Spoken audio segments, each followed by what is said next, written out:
we'll guide you through how to create a Trello account. If you find this helpful, consider subscribing and liking the video. First, go to the Trello website using your preferred web browser. Once there, you'll see a button that says Sign Up prominently displayed on the homepage. Click on that button, and you'll be taken to the registration page.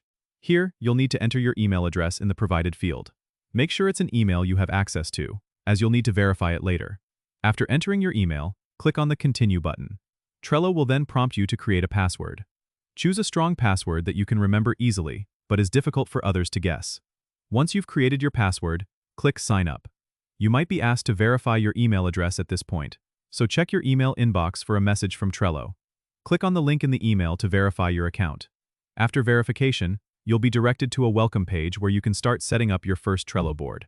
Trello might offer you a quick tutorial on how boards and cards work, which is quite useful if you're new to this platform. You can choose to follow the tutorial or skip it if you prefer exploring on your own.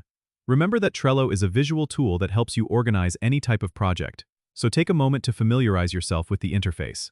Don't forget to subscribe and comment if this helped you out.